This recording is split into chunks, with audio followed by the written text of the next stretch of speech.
Hello, hello, hello, and welcome to the temple. I'm Erin Sunniva McHugh. I am your host and high priestess today. And we are here to talk about some deep and important subjects in this space. Today, we are speaking about the shadow, facing the shadow, working with our shadow, how we do that, how we can help ourselves, right, in this experience. And I would like to start by saying the opening prayer for our temple.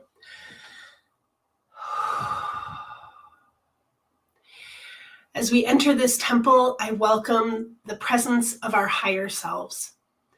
I welcome and I ask for the divine to hold us in the highest light today. I welcome the benevolent teachers and weavers of the divine plan to grace this space, to support the expansion and sharing of spiritual experience and education. This is the place where we witness the work we talk about. We can be present for the unfolding of hearts returning to their true medicine.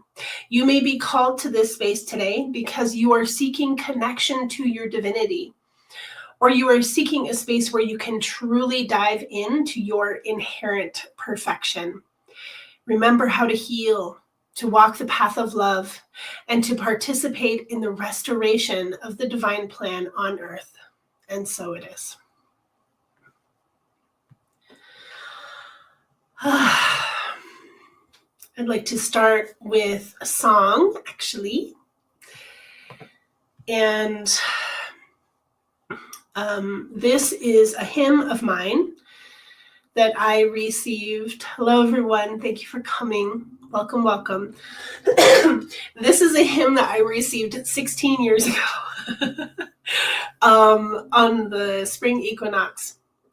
And I'm singing in this hymn to a particular being who is an Orisha. The Orishas are the nature deities from West African Yoruban tradition, and they were brought to Eastern South America, Brazil, right, the Caribbean islands, and so Oshumare is this beautiful deity that is the rainbow, or even the rainbow serpent. This is sometimes a male aspect, sometimes a female aspect. And in some traditions, it depends on the time of the year. It depends, sometimes it's both male on top, female on the bottom, or vice versa. So the energy of Oshumare is that Oshumare is the go-between between the humans. Olodumare. Olodumare is God, the high Godhead. And in their traditions, they say, oh, well, Olodumare doesn't have time for us. So we have Oshumare. And Oshumare, like when you see the rainbow, that rainbow, sometimes we talk about the rainbow bridge. That rainbow is bringing the essence of heaven down to earth, right? And so that lesson, that blessing from Oshumare is to help us to heal, to grow, to get better, and to improve ourselves, to be God-like, lift us up to that. So this is the energy where this hymn comes from. And I remember very, very clearly when this song came through, and just so poignant, so very poignant. Okay, Oshumare is spelled Oxumare, Oshun, like the river goddess Oshun, Oshumare. Okay.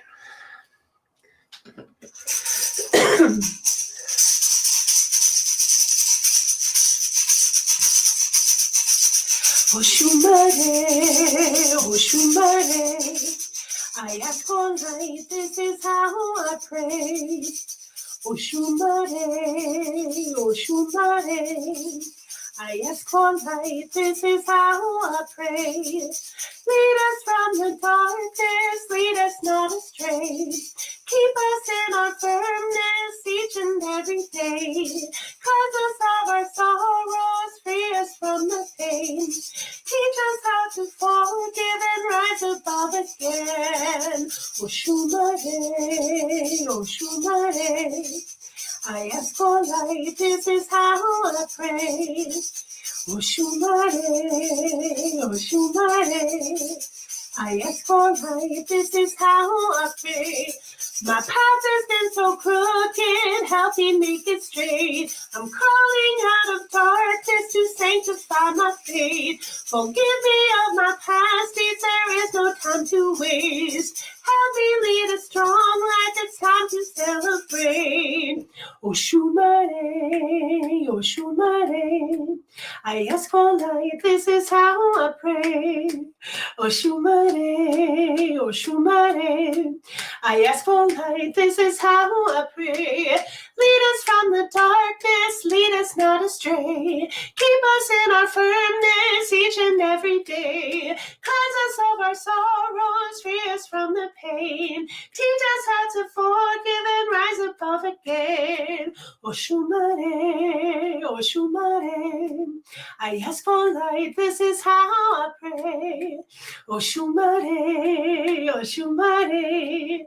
I ask for light, this is how I pray. My path has been so crooked, help me make it straight. I'm crawling out of darkness to sanctify my faith. Forgive me of my past deeds, there is no time to waste. Help me lead a strong life, it's time to celebrate. Oshumare, Oshumare. I ask for light, this is how I pray. Oshumare, Oshumare. I ask for light, this is how I pray. This is how I pray. I pray with song. I pray with friends. I love to come into the temple, come into this sacred space for the purpose of remembering ourselves, remembering our magic. And it's interesting, this morning, I woke up with a little bit of a bellyache. And I was like, why do I have this bellyache? I said, I wonder if I'm nervous about today's topic. And I took some fennel seeds and I feel so much better. I put them under my tongue for about an hour and then I chewed them up real good and swallowed them. And I feel better. So fennel seeds for belly aches, please.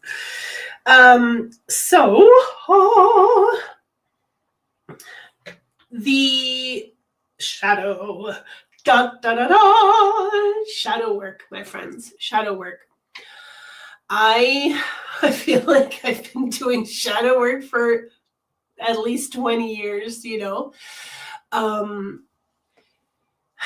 There are a lot of different ways that we can do shadow work. Carl Jung describes the shadow as the hidden part of our human psyche, right? It's that part of our persona that we reject, we push away, that we ignore, right? Those flaws and imperfections of our being that we're maybe even embarrassed about, you know, that we really don't want people to know this part about me, you know? And when we do this work, shadow work, when we do these, you know, deep, I'm going to use the word reconnaissance, right? Like it's almost like you might not even know about this part of your shadow until it gets triggered and is, you know, pushed in your face, you know, and we have to, if we're going to do the work, if we're actually going to be on a spiritual path and we're not bypassing, we're not spiritually bypassing, like if you are ready to do the work, it's not easy, it's not pretty, it's not fun. And I think that at least the memories that come up for me as I've been thinking about this all week and, considering the ways that I have faced my own shadow and faced the parts of myself that, aren't pretty. I'm brought to points in time where people have confronted me about my ego or my aspects of my personality or my being that are getting in the way of my relationship with that person. And I appreciate that. If you are a friend of mine, something that you will know if we have a personal relationship is that I appreciate direct communication and even confrontation. I'm a very confrontational person, much to the chagrin of my Cancer husband, who is not a confrontational person.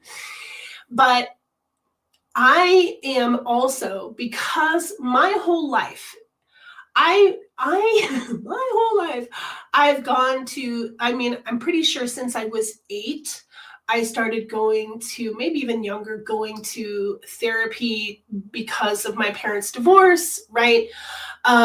Later, I had to go to therapy as a result of me acting out as a teenager, so I had to be with, some other delinquent girls, to go to group therapy and also go to private therapy. And when I was 16, I started going to hypnotherapy, right? So I've always been on this journey of, whether I liked it or not, and it wasn't always my choice, self-improvement, right? And there are a lot of people who will say, well, I've been in, therapy my whole life, and they're still an asshole, and it's like, how's that therapy helping you? Thank goodness for hypnotherapy, where we can actually get to those deeper pains and those deeper beliefs that are really, really holding us back. And I'd love to hear from all of you and who are here live in the comments, parts of yourself that you've discovered are shadow that, that you're working with.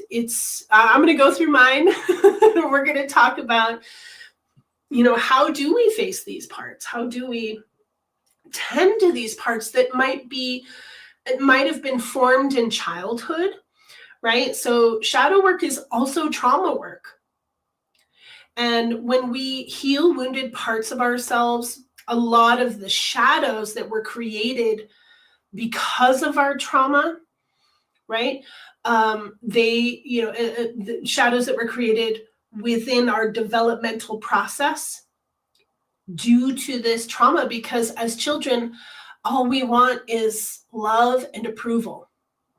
And so as we grow up and we seek love and approval from our parents, from our extended family, right? From our siblings, from our friends, we start to develop these ways of getting love and approval, however we know how.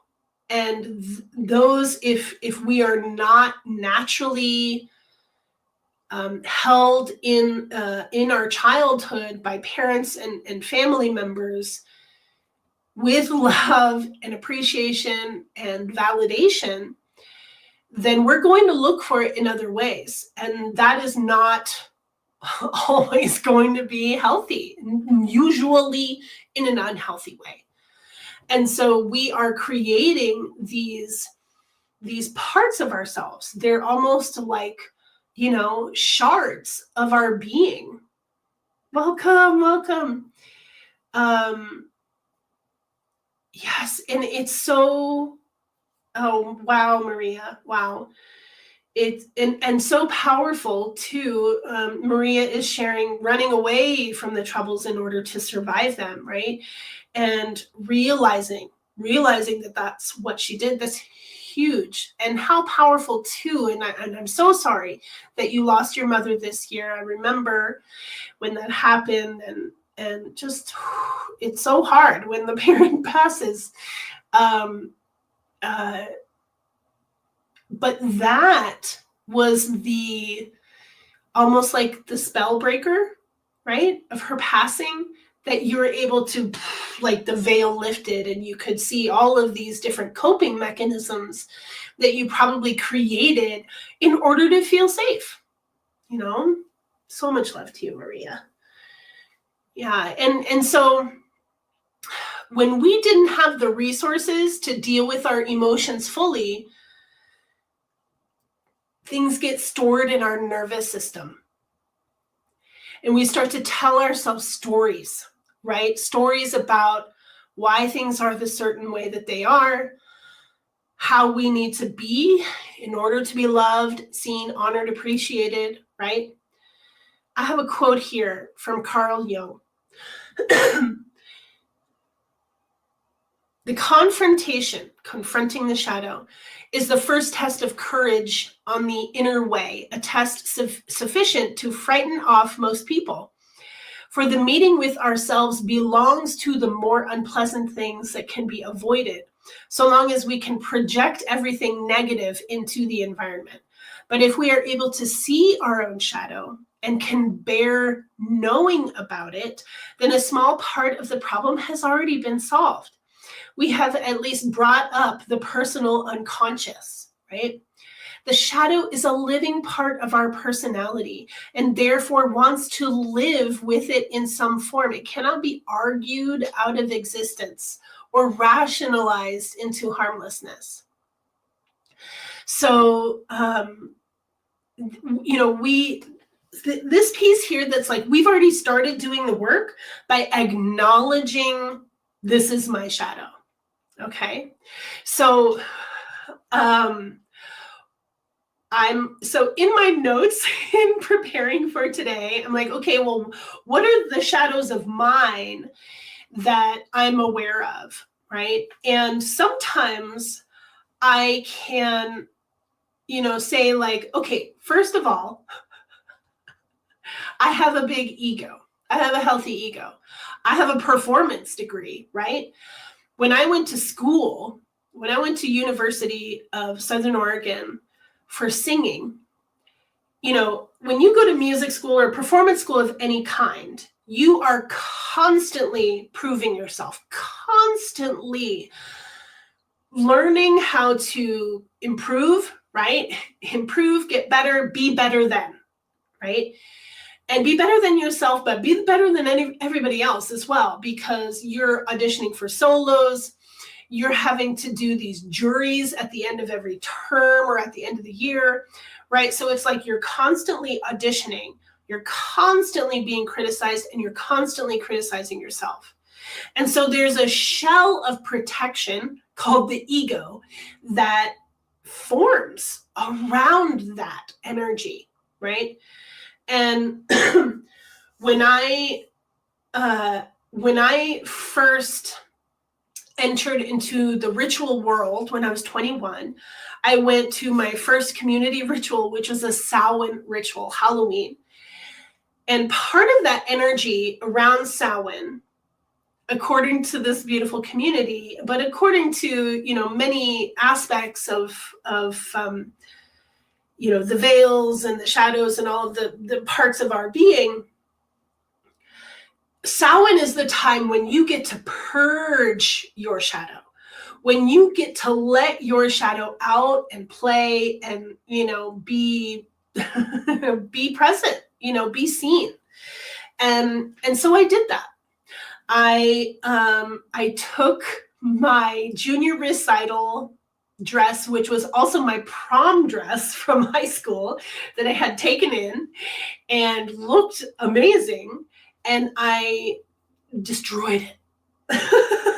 I cinched up the legs. I was smoking a lot of cigarettes just to, fuck them, I'm still, this is me, a senior in college now too, and I burned cigarette holes into the belly of the dress, creating the word diva. So I was exercising this part of myself that could be considered shadow to some, but really just is seen as ego, right?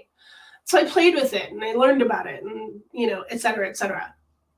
So that's one way that we can actually actively work with our shadows.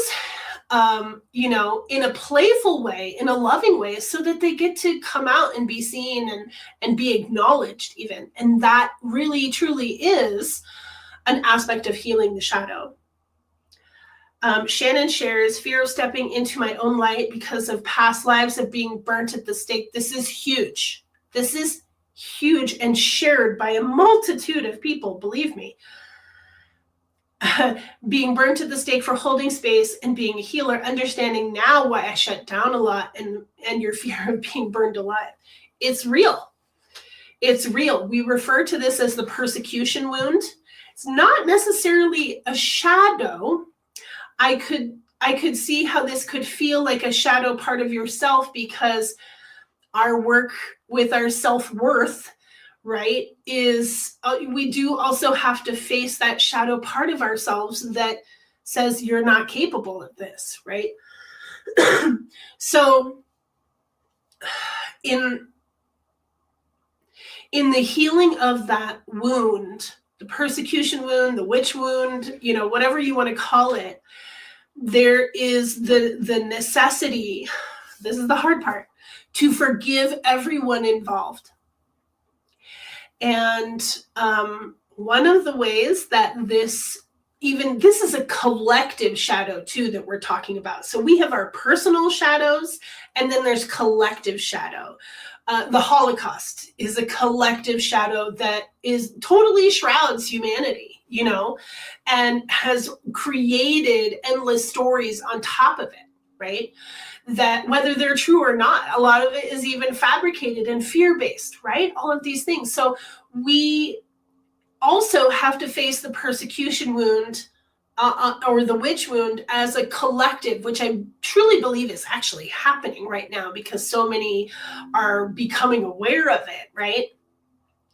So one time I did a community ritual, local here in Boulder, with some really beautiful people. And it was all about removing the witch from the pyre and healing this whole thing. And it was really powerful. And even like everyone who was there, and we had these really, powerful men who could really step into the energy of the persecutor and feel it and be like channeling that energy. And I was playing the role of Sophia. Imagine that, coming in and just touching the hearts of everyone involved, right? Including the witch on the pyre, including the persecutors, including the judge, including the children, and just saying, let's remember our innocence, right? Let's remember who we are as a zygote, right? Like as the source of life, as that original seed. And by bringing that energy in, the hearts were able to soften, and the persecutors took her down from the stake, and there was just all of this stuff. And it's a performance ritual. But we weren't performing for anybody. Nobody was there watching us. We were doing it for ourselves, for the catharsis, for the power of it, in order to change that story that resides within so many of us. Right? So that's a way that communities can actually face the collective shadow, is by doing collective ritual that face these parts of ourselves. Now, I learned a lot about my ego while I was a part of this pagan community in my early 20s. And and these were the people who were not afraid to be like, Erin, Prism, my name at the time, Prism, this isn't, this thing that you're doing, you gotta cut that out, right? So as I have learned about myself, right, and the aspects of my ego and the way that I would, whether or not I insert myself into things that have nothing to do with me, that's an aspect of my shadow sometimes. What helped me was for me to learn my astrology, for one, later also to learn my human design, And also just to work with other friends who were doing shadow work. And there was one particular work that I, volunteered to be a guinea pig for a friend of mine who was training in Buddhist shadow work. What's really fascinating about this sort of perspective, which I think is shared in a lot of ways, and it's important to say the shadow is not separate from us. The shadow is a part of ourselves. On the larger scale, we have this, greater part of ourselves that is asking for healing, that's coming to the surface, that's coming to the fore in order to be seen, right?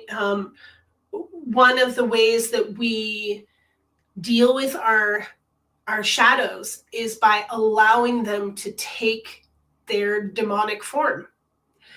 And I use this word demonic in a very gentle way. I'm not talking about an external entity. We're basically, maybe monster is a better word, right? But in this work, this part of yourself that is unhappy or unsatisfied or hurting or whatever it is, you allow in your mind, in your mind's eye, this energy to turn into a being. And to face them, you face each other, you sit facing each other, right? And communicate, what is the part of you that is not being acknowledged? What do you need, right? What do you need?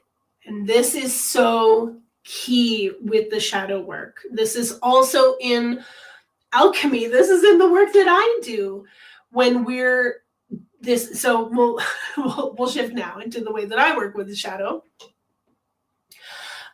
which is actually through spiritual alchemy.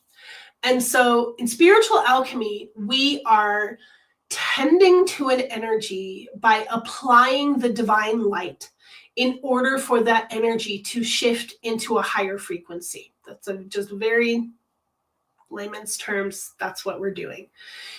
Creating something, moving something from a lower energy to a higher energy. That's alchemy. Okay. Spiritual alchemy, same idea.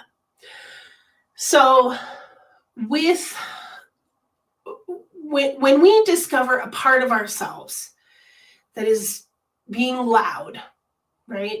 Whether it feels like it's a part of the ego, or it's part of the inner child, or it's part of another wound or trauma, we need to allow this part of ourselves to materialize in the body, to say where does this part live, right? So we can use this fear of persecution. Well, where does the fear of persecution reside within my body? Up here in the heart and the solar plexus, and like whatever it is that you're communicating with, it could show up in your foot. It doesn't really matter where it shows up, but go there. Let it know that it is being acknowledged, that you are present with it, that you're talking to it, that you care about it. So, okay, persecution wound, do you have a name? I'm calling you this, but do you have another name? And maybe it's like, yeah, my name is David, right? Or my name is Lightbulb, right? It doesn't matter what it is. But you're just, oh, okay, all right, Lightbulb, right? Okay, David, we're going to, so you can communicate either, this is more in the sense of working with a client. So I tell the client, okay, you're going to be able to really easily communicate for David, but I'm going to talk to David directly. And you're just going to be able to talk for him, right? And the first thought is the best thought. Your subconscious is right here on the surface, when we do this kind of work. So there's no need to question. As soon as your mind starts to think, well, I think it's, nope. You've already gone off track. And if you are doing alchemy and you are saying things like, I think, right? If you're starting sentences with I think, then you're probably not working with the subconscious, that you're literally working with the mental body. And so you have to do that work to get deeper inside and get out of the mind, into the heart, into the body, into the subconscious. So, we approach this part and we say, hello, David, what do you need? Usually one of the first things that they say is, I need acknowledgement. I need you to notice me. And this, it could be from anxiety as well. Often the very first thing that anxiety says is, I need you to pay attention to me. What is it that we're paying attention to, right? So let's go deeper. Okay, now that you have my attention and I acknowledge you, and I want you to feel the acknowledgement. What does it feel like to be acknowledged? Oh, wow, everybody's looking at me. It feels good. Wow, I feel like I've been trying to get everybody's attention for so long, and now everybody's looking at me. What do I do now, right? Okay, so yes, now what do you need? Well, I need love. Okay, so imagine yourself having the love that you require. So there's this whole process with somatic communication, and this is really valuable to be in this process of, what do you need? Now imagine having it. What do you need? Now imagine having it. And you can do this, with parts of yourselves, especially to tend to actual, shadow selves. We also need to communicate with the inner child. A lot of times, these parts of ourselves that are acting out or that are kind of stepping in the fore and causing a ruckus in your life, most likely coming from, as I said earlier, coming from an experience in your life as a child where you were not being validated, where you were not receiving love. And so you were creating a situation, you were acting in a certain way in order to get that love and attention. So when I review myself and I think about, what are the aspects of my shadow that come up to be healed, right? And I'll tell you that, I am totally down with being vulnerable here and being really, really, really, really, really, really honest. Because I have allowed, how do I say this? Because I am willing to look at my shadow, because I am willing to face my own self, right, with humility, I feel like I go through huge waves of shadow work and ego death. And I'm literally in the middle of one right now. Lucky me. So, so one of the things that I have learned about myself, that I learned a long time ago, is my ability to manipulate other people. Hey. And this was something that people have confronted me about. And especially when I was in my 20s. And, and it's when I, look at it as an adult and I think about this, I remember my childhood and wanting my mom and my dad to come back together. They divorced when I was 4. And I always had this, desire for mommy and daddy to be together. Well, mommy was realizing that she was not a heterosexual. So that just was not going to happen, right? But I couldn't understand that, right? And I remember, vaguely creating situations where I could get my mother and father to be together in the same place, make my father hang out longer, make them have, more conversation. I didn't really, I felt like I knew what I was doing, right? But in retrospect, I can really understand that little girl who's like, I just want this comfort and safety of my mom and my dad in the same place. And I remember being far more concerned about my dad than I was about my mom, right? My mom had a new partner, new life going, and my dad was, divorced, and now his ex is with a woman. That's interesting. So you're right, Ariana, it's totally normal. It's totally normal to want that. And I remember, my darling Magdalena Rose, who is now 14, of, when her father and I were long since broken up. And she would still say, I want mommy and daddy to be together, right? Of course you do. Of course you do. And being a child of divorce, who knows what shadows are created in that space where you feel, like you're broken open, like you have two parts of yourself that live in two different places if you're lucky enough to be able to go to both of your parents' houses, right? If there's joint custody, right? So in my 20s, I remember this very intense experience that I had. I did a short car trip with a friend of mine. And while he had me trapped in the car, he gave it to me. He let me have it, and was calling me out on ways that I was manipulating scenarios to benefit myself. And, calling out my ego for, however I was inserting myself into situations. And I'll tell you that in that particular community, I was not in the right place. I was not with the right people.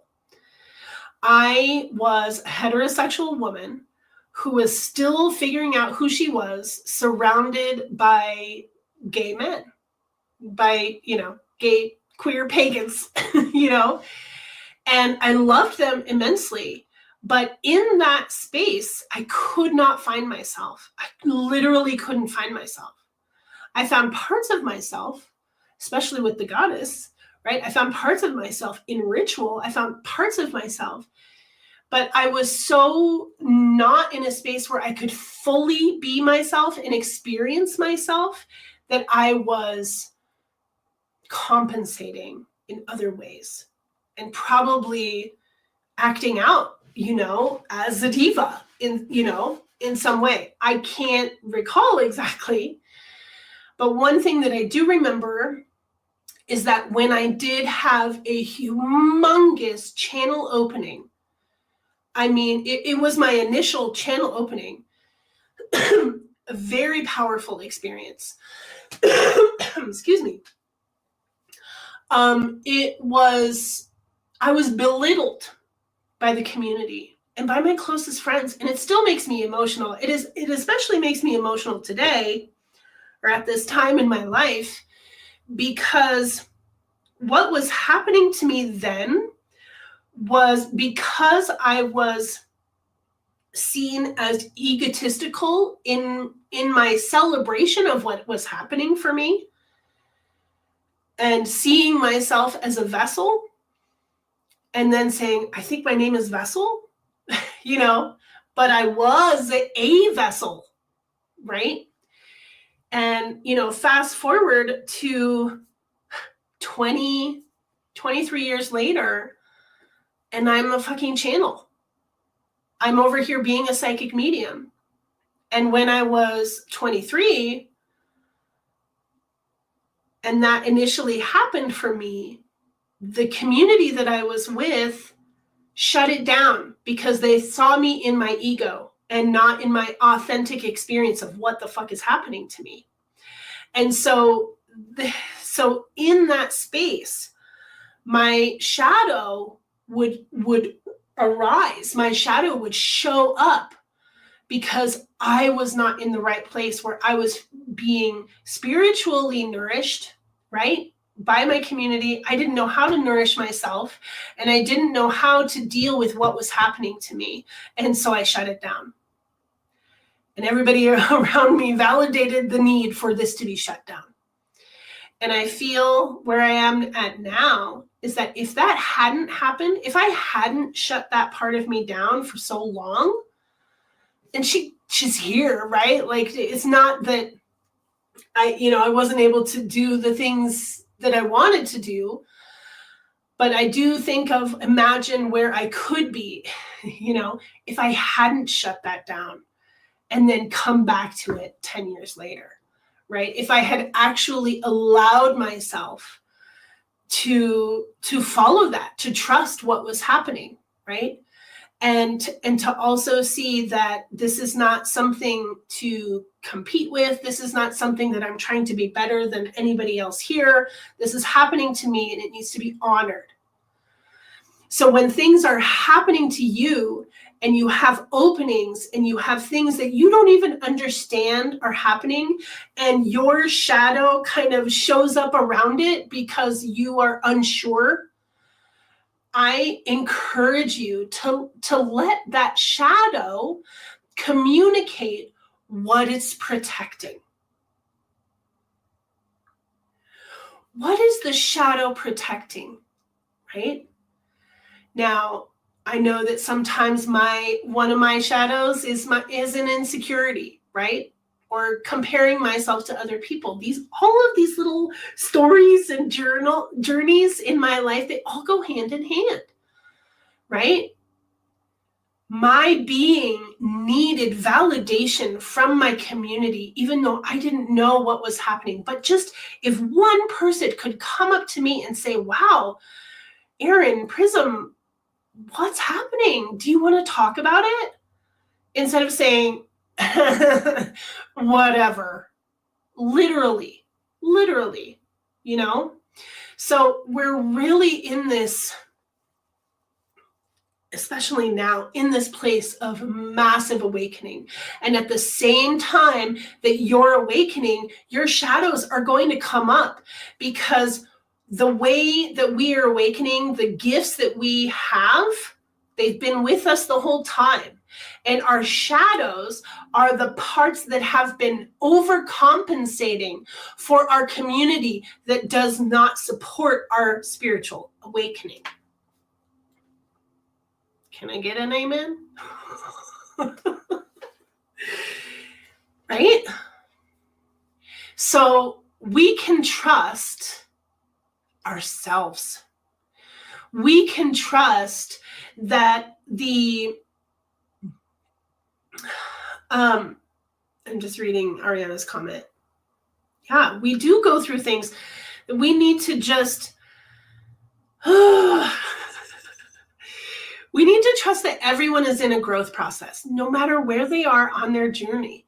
Whether you're Judith Kusel, who I totally love, who's a South African psychic woman, who's just amazing, or you're me, or you're a child, like, we are all on this journey. And sometimes my insecurities, I step in shit because I compare myself, or because I feel insecure. And maybe I even, stick my foot in my mouth, which I am incredibly prone to do. I'm a fucking Taurus, like, this is something that we do, is that we step out of line, right? We step out of line. And here's another aspect of myself. Oh, good, Maria. I love that you know her. Oh gosh, I just lost it. It's really hard to like not look at the comments and get distracted by what you're saying.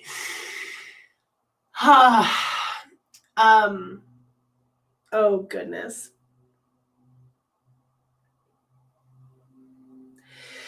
Anyway, so thank you. Thank you, Maria. I'm so glad, because this is important stuff, and if you are, paying attention in this community as well, like my shadow comes up, my shadow comes up, and I'm not ashamed of it. Oh, I remember what I was going to say. My moon, right? So my emotional aspect, do you want to guess? My moon is in Gemini. Okay. So what I have learned about myself having a moon in Gemini, Ariana, bless us, bless us all. Having a moon in Gemini means that I process better. I process my emotions better when I have witness. So I might call up my sister and be like, I don't need you to say anything. I just need you to hold space. Can you hold space? That's if I'm in a healthy space and I'm asking, can you handle me right now? Or my husband, can you handle me? Because I need, like, sometimes it's like, I know I need to cry, but I can't even get there unless someone is there. And how strange, because who wants an audience for their emotional process? Nobody wants an audience for their emotional process. But I know that I started making live videos on Facebook many years ago because it helped me to process what I was going through. And, it's valuable. So then the shadow part of myself that wants to kick and scream or, feel unworthy or whatever it is, she says things, right? She says those were the inner thoughts. I said the inner thoughts out loud. Whoops, right? So sometimes, and my beloved stepmother Denise McHugh, when I worked for her, she'd be like, there's a button right here I need you to push. It's called the edit button. Because we were going to like high stakes meetings, and sometimes, Mama would open her mouth and she would be like, press the edit button, right? Press the edit button. So, and it's mostly because I overshare. That's pretty much what it is. I overshare and I'm authentic. Not everybody can handle that, right? So here's the thing, y'all. Here's the piece. My North Node is in Leo. So if my North Node is in Leo, now this is different than having your sun in Leo, Maria, which is totally fabulous. Angelina Marie, my darling 3-year-old, almost 4-year-old, is a Leo. But having your North Node in Leo means that is your guiding force, attention, right? Like, I do the same thing. I get that heart on my sleeve. Yeah. So, once I realized, I didn't know that my North Node was in Leo, or it didn't like land in me that my North Node, oh my gosh, Maria, I love that so much. Once I realized that, I was like, wow, it actually, a lot of this makes sense. A lot of this makes sense. Where for so long, I wanted to be a pillar of support for other people, right? I remember, like being the right-hand woman for my sister who was leading ceremony, and being a pillar of support. That's my job. I know that that's what I'm supposed to do, right? And then the spirit is like, but you're a soul path 1 and your north node is in Leo. You're in charge, mama. You're in charge. Oh. So, or you're supposed to be in charge in different ways, not, charge, but excuse me, the energy of, hi, Erin, the energy of the 1, right? The boss, the leader, and then the north node in Leo. And I am also a generator in human design. So I am like, and being a Taurus, sturdy, stable, keep going, stamina, right? But with that north node in Leo, it's like, and put me on stage. And what is the high note, right? And how can I shine, and pay attention to me? And, once again, sometimes inserting myself into places that have nothing to do with me. Right? So in my especially recent processing of my insecurities and having really important phone calls with close people in my life, and who love me and call me on my shit. and let me tell you, if you call me on my shit, I will love you even more. If you can lovingly call me on my shit and be like, dude, this is like uncalled for, or this is a little bit out of bounds, or that was rude, like, oh shit, yeah, thanks for the correction. I appreciate correction wholeheartedly. I really, really do. And that is what great friends are for, So I have to acknowledge that part of me that desires to be in front, even while someone else is in front, right? I can be a pillar. I can maintain being a pillar of support for other people because I'm really good at that, right? And at the same time, recognize that I am the leader of my own path, of my own life, right? And with this work, someone else being in their own spotlight does not take my own spotlight away. Do you know, gosh, it brings tears to my eyes, because this is such a valuable piece that we as humans are missing. This is that competitive nature that we let get in our way. We allow it, especially women. We allow this competitive that's given to us. It's not natural, right? It's not natural. But if I see, like my job in facing my shadow is that when I see my sister up on a beautiful pedestal, that my job is to revere. My job is to say, fuck yes, you are up there, right? And seeing my sister or my brother up there does not remove me from my own place. We all have a place. We all have our places. I have my place. Laura has her place. You have your place.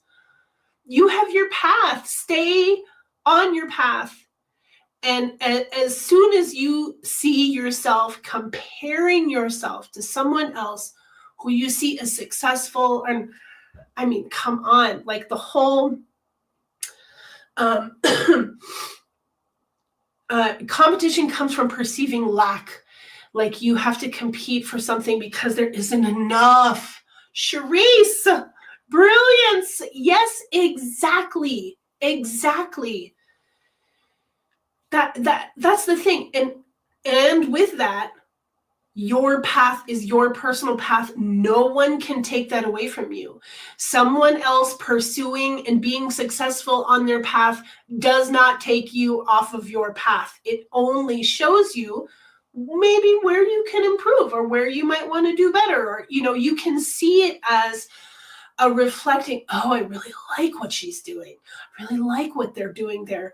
Maybe I can, maybe that will help me too if I do that thing, or not. Maybe it will help me to be so authentic and so real to what I'm doing and what I'm supposed to be doing in my life, right? And if I'm giving myself shade for not doing something, I'm participating in my own shadow. Watch yourself. It can be tricky, so don't give yourself shade for not doing the thing, right? Here's my thing. I'm supposed to be singing all the time, right? My job, oh goodness. The real pain for me, whatever it is, whatever the reason is, why ever I have not put all of my energy into my music, I don't know. And I'm not going to try and figure it out. I'm going to love myself. I'm going to create opportunities for me to sing more. And so I created my singing class. And whether or not anybody shows up, I'm going to do it because I'm dedicated to singing. And I'm going to keep doing my improvisation with my looper for myself. And I'm going to keep putting music into Ableton, and eventually it will come out of Ableton and you will hear it eventually, right? Thank you, Erin. It's,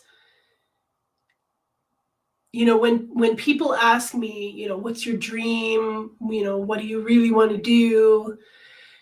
And of course, I'm like, oh, well, I want to keep traveling the world and teaching workshops and holding retreats and, and supporting people in their spiritual evolution. And in the back of my mind, I'm like, I want to sing. I want to sing.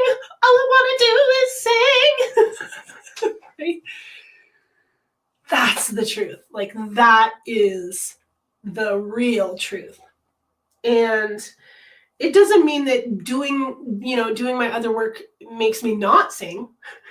It doesn't mean I'm not singing if I'm doing this work. But the performer in me, the Leo North Node, right? That's a good idea, Wayne. I'll tell you that actually singing is prayer for me. It's far less of a performance than it used to be.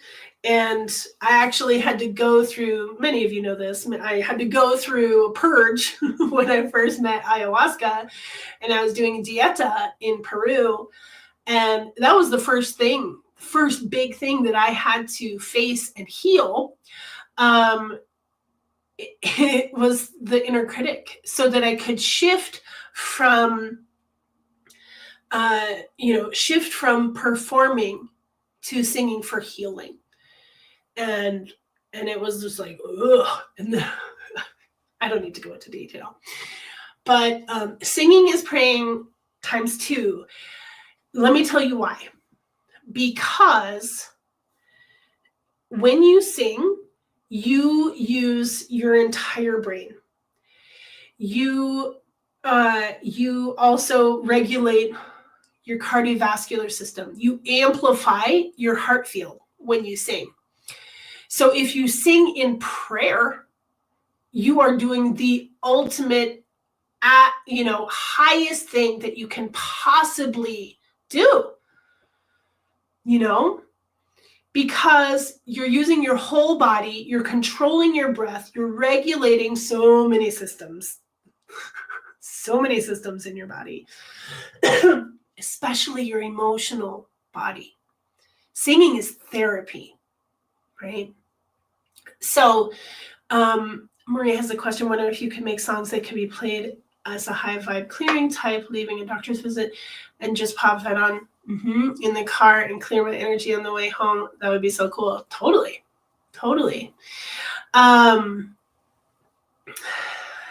Oh, see, here's the thing, Ariana, you have to stop saying that you have a terrible voice. That's like the first place you have to love yourself, you know? Yes, that is why. That is why, Erin.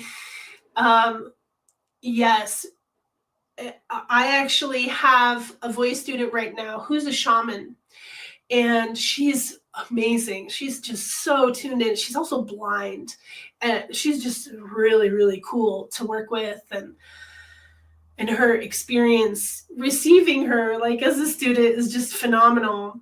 And you know, so she's working with me because she wants to sing more in her sessions, and you know, and use her voice, and she's just so much fun, and that is the next level, my friends. You don't have to be singing songs, right, in order to bring excuse me, in order to bring healing energy into the space. Toning is incredibly valuable. But if you are also, you know, like you might catch a healing song for your client. You know, you might be in that space of expansion, and woof, there's, oh, now I'm singing this whole like song. Maybe it's in light language, or maybe there's no words, or maybe there's totally all of these words. We need to be open to what needs to come through for the client and get out of our own way, you know, get out of our own way for that.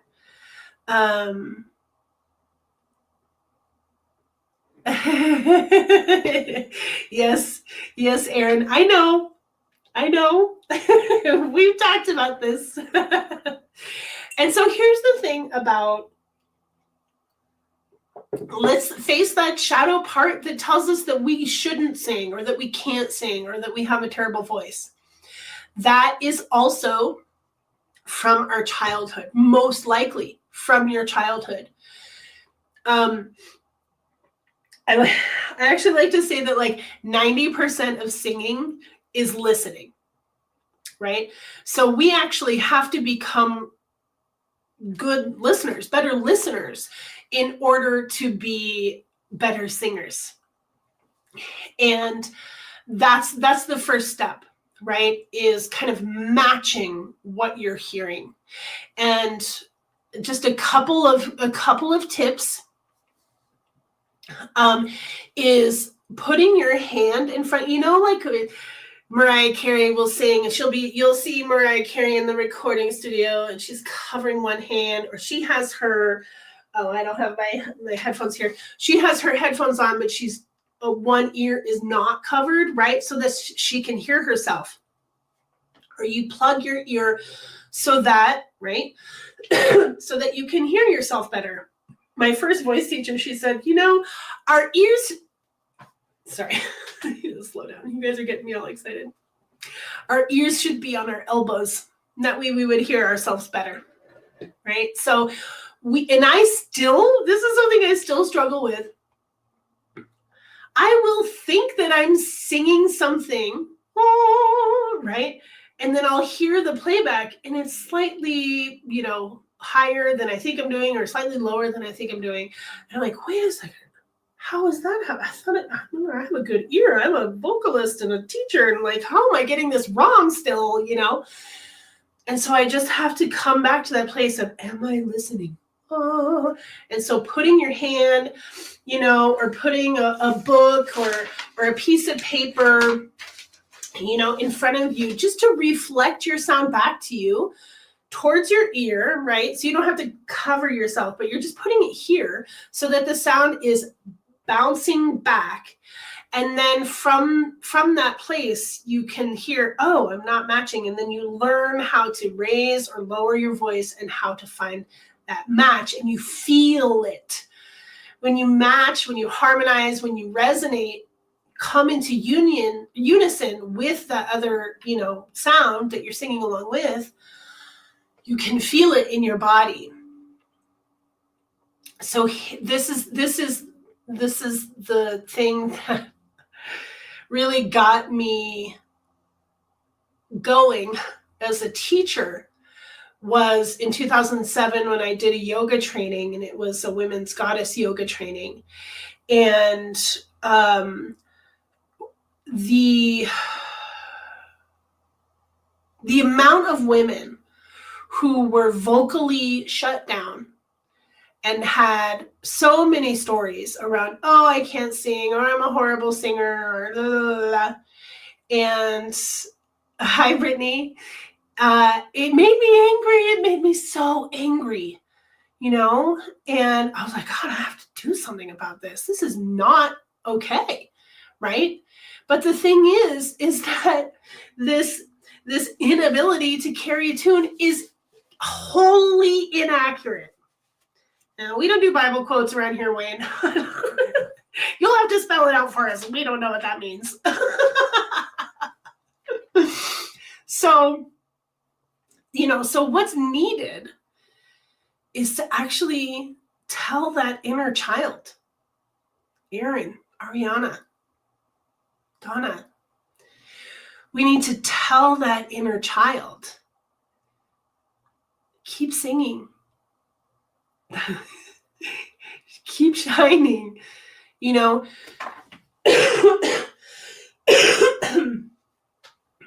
I had this in my face as a child because I was the one who was naturally talented. I started singing in second grade, right, in choir. I auditioned for the children's chorale. I didn't get it, and then I went to the Denver School of the Arts. I was accepted in middle school to the Denver School of the Arts with a major in singing and choir. My sister did not have the ear, did not have the natural talent for singing, but she's a great actor.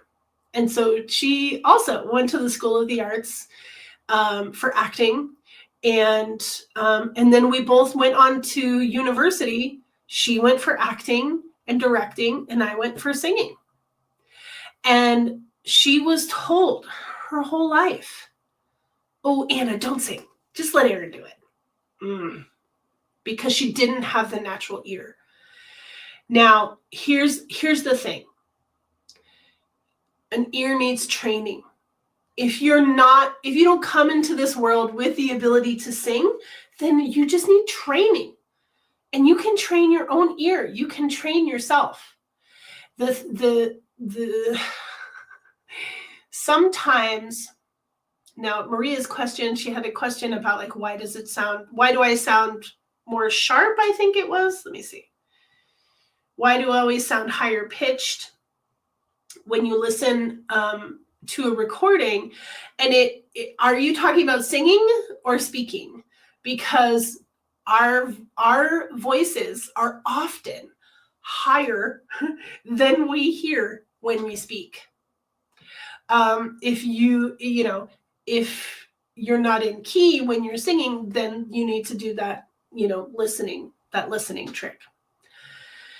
So my sister took it upon herself in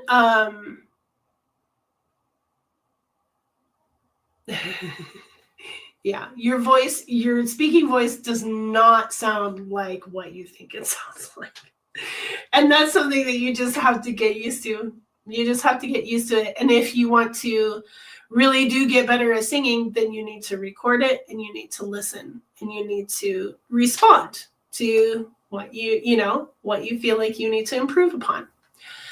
But so my sister, she entered the plant medicine world, and in the plant medicine world, you sing a lot, right? The singing drives the medicine. It directs the medicine. So she, took it upon herself to tend to that part of herself that had been shut down by our family, probably by me as well, right? and went into like, I really want to get better. And so she like very wholeheartedly, concertedly worked on improving herself as a singer using the medicine songs. And she has incredibly improved so wonderfully, and I'm amazed. I'm amazed. Here we are in our 40s, and my sister has healed that experience. And so many 11/11, everyone. Happy. So many of us are told, oh, don't sing. Ooh. Like, or can you just do that in the other room? Or, whenever you reject someone while they are expressing themselves through art, you are shutting down their artistry. And because I know this, hi Tess, because I know this and I've seen it in action and I know how this happens, I have been so delicate with my children. And especially with them, with each other, that I'm always like, don't tell your sister to stop singing. Just ask her to, be a little bit quieter if she's too loud, right? The funny thing is, the 3-year-old is better than the other two. The 3-year-old has really true. I mean, Magdalena is great. She's in choir and she has a beautiful voice. And Elijah is also great. And he can also sing in key, of course, all of my children sing in key. Right. But it's so beautiful because she wants to sing.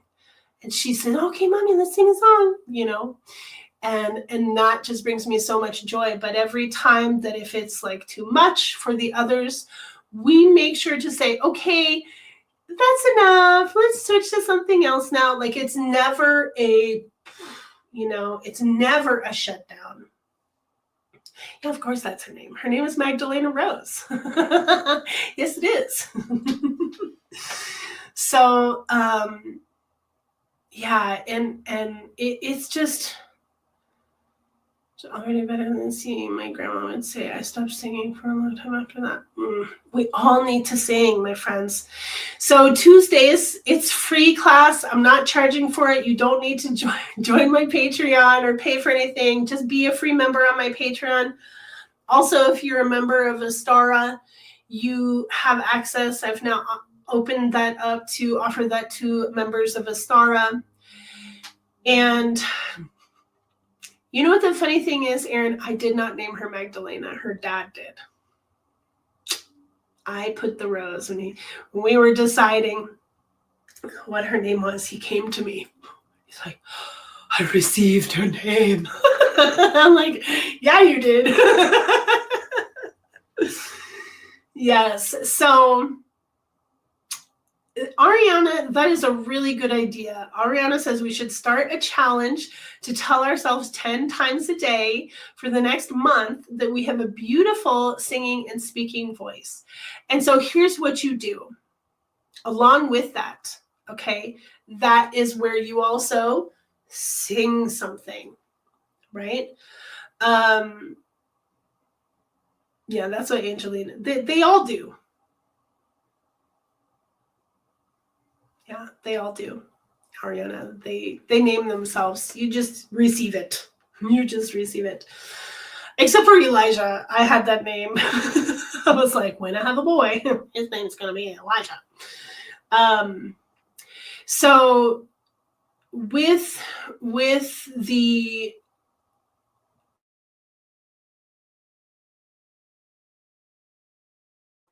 singing, really easy because everybody can sing like Mary Had a Little Lamb. Everybody can sing, Twinkle, Twinkle. And singing music. Tess, that's a very good idea. Sing to the autistic kids. Yeah. Because they hear so much more, right? They hear a lot more. We're, neuronormal people are much more surface oriented. We really do take things, on the surface level. So this, this is a collective shadow also to heal, is our relationship with singing. Now, especially for women, this is incredibly important because your relationship with your voice is mirrored by your relationship with your womb and your vulva. The larynx and the vulva are identical. They look exactly the same. And so it's incredibly important. And you'll notice when you feel shut down in your throat, when you feel shut down in your body, that you're probably also shut down in your sacrum. And you're probably tucking your tailbone. So all of the women, and Wayne, you can do this too. I want you to just stick your butt out a little bit. Let your tailbone naturally curve out. Where's that curve at the base of the spine? And when you do that, you sit a little bit forward. Maybe you even pull your thighs open, pull your butt cheeks back. Now you're sitting on your sits bones, right? And your tailbone is naturally going back. This is where you are opening your hips, you're opening your sacrum, and you're opening the space of your womb so that you can freely communicate.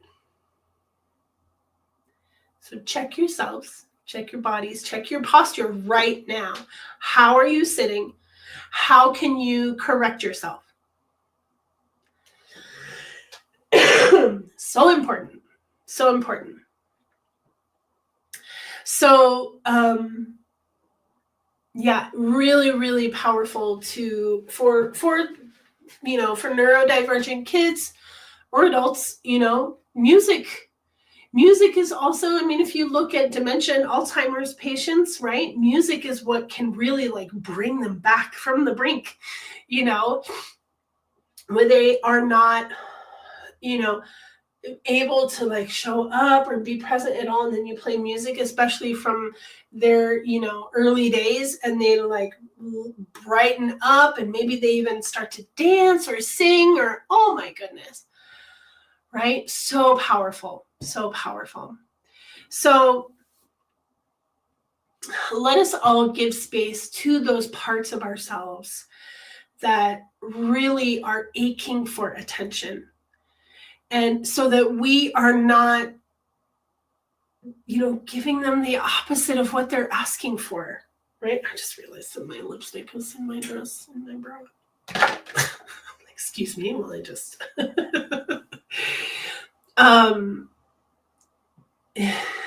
So by tending to the parts of ourselves that are acting out, right? So whether this is your insecurity about singing, or showing up and being visible in the world, whether this is an insecurity about comparison, or just feeling like you're not good enough for whatever reason, we need to be communicating, loving these parts of ourselves so that they don't act out, so that they can step forward, they can speak for themselves, and they can be acknowledged and heard, and that we can do our, live our lives, walk our path that is unique to each of us in a way that is whole, right? That is authentic, that doesn't feel like it's lacking in any way, but that is really, truly fulfilled from the inside out. I don't mind if you call me out for being insecure because of something that I said. I really don't mind. Do it. Do it.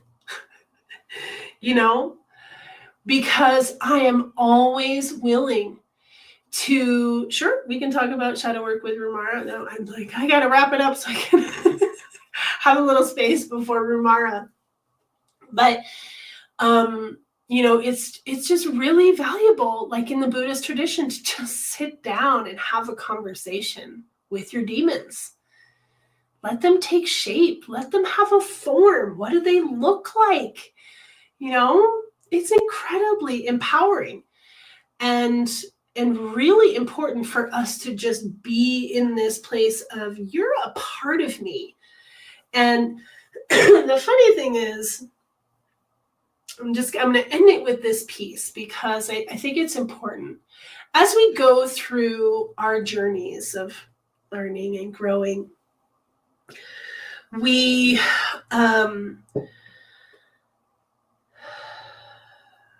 might feel like we've healed something, and it will still spiral back around to meet us again. So, one of my relatively public, experiences a couple months ago, or about a month and a half ago, was somebody was accusing me of being manipulative. Someone that you all know was accusing me of being manipulative. And this was, it brought so much up for me, because, as I said to you all before, I am well aware of this shadow. And because I'm so aware of this shadow, I create measures in my life, contracts, signed agreements, cut and dry, so that no one can use that against me, right? Like, I have, ever since that car ride, right, I have been so present to, like, make sure you're not trying to manipulate this scenario. Make sure you're not trying to take advantage of that person, like literally diligent about this, And so I was like, well, I think it's very interesting that this is what I'm being accused of when it's literally not happening. And 7 years ago was the last time that someone said, I'm pretty sure that you took advantage of me because you wanted my skills, and then you da-da-da-da-da, and I totally did. And I was like, oh shit. And like, my own shroud from myself came down, and I was like, oh my goodness, I brought on this girlfriend into my business because she was a marketing master. She was an expert. And I was trying to move from being invisible to being visible. This is 7 years ago. Excuse me. So that was a huge healing for me in acknowledging, like, fuck, this is still coming up for me, right? 7 years ago. And so for it to come back around 7 years later to the month, and for me to know that I was in my integrity, that I was cut and dry, that I, did not do what this person was accusing me of, and that her own insecurities were bringing this up. But how interesting that this spiraled back around 7 years later. Those cycles of 7, we really do need to pay attention to, that I'm like, oh, wow, it's really interesting that someone is calling me out for this thing that I know has been a thing for me, I'm not going to say just in the past, but right, whatever it has been, that I am so aware of this part of myself that I go out of my way to make sure that I'm not taking advantage of people, that I'm not manipulating people. So it was like, bitch, what? And so I did have a different reaction and a different shadow that was like, queen, please, So in this whole journey, right, in this whole process of facing ourselves, know that even while you are doing the work, that spirit is still going to come around and test you. The spirit is going to come around and say, Are you still doing this? Check and make sure. Check and make sure, right? What do we know? 7 years. Every 7 years, your body has completely renewed itself. All of your cells are brand new. Every single aspect of your physical body is completely different from who you were 7 years ago. That's how long it takes for all of your cells to renew. So these 7-year cycles are tests. Are you still authentic? Are you still doing what you said you would do? Right? So let's grow, right? Let's grow together. And if our shit comes up because of our relationships, let's have the courage to own it. And that is something that, like, I'm patting myself on the back for. It's like, I am totally willing to say I'm wrong. I made a mistake. That is something I'm good at. So I hope that that sister who called me out for something that she had created in her reality is able to, have the clarity and clear that karma for herself. I'm over it. I'm done. I've moved on. Right? And it is what it is. She has semi-apologized via text. And I said, if you want to clear up how you lied about me, that would clear the karma completely. If you want to do that, you can. Otherwise, I'm continuing on. I am in my authentic truth, and so it is. So that's all I'm going to say about that situation. I knew I needed to speak to it a little bit because of that manipulation thread. And this is, it's a really profound thing when you walk through your life and you recognize, after doing all of this work, you recognize these parts of yourself that you have healed. When they come back around and say, oh, you are not in charge anymore, right? Like, you are not running the show. And wow, you're so not running the show that I forgot about you, So blessings to each of us on this journey of facing our shadow, and may we be willing to do so, right? May we be willing to recognize the parts of ourselves that are even hindering us, where we need to heal, where we need to grow up, and where we need to tend to our inner world, our inner child, our inner wounds, whether they are present life or from another life. Our beliefs are really powerful, and they can also feed in to these shadows. So check your beliefs, check your self-worth, check your limiting thoughts, and love yourself implicitly, unconditionally. Please, please. I love you so much. Thank you for being here with me today. Thank you for journeying with me. The temple is always here to hold us. The temple is a crucible. The temple is the space within the heart where we are met by our divine spark that is infinite and does not die. The temple is the space where we come to heal and where we allow our healing to be revealed for the greater good. I welcome you into your own temple again and again and again.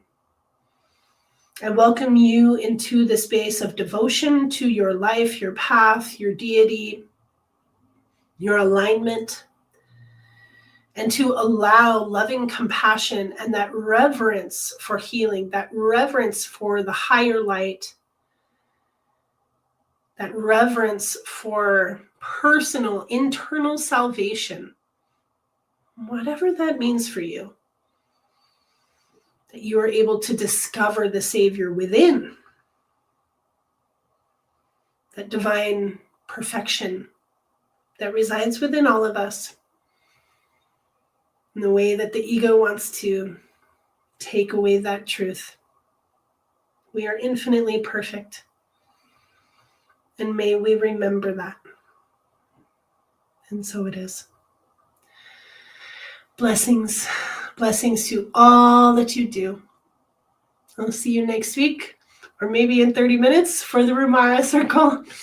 Take care, everyone. Bye-bye.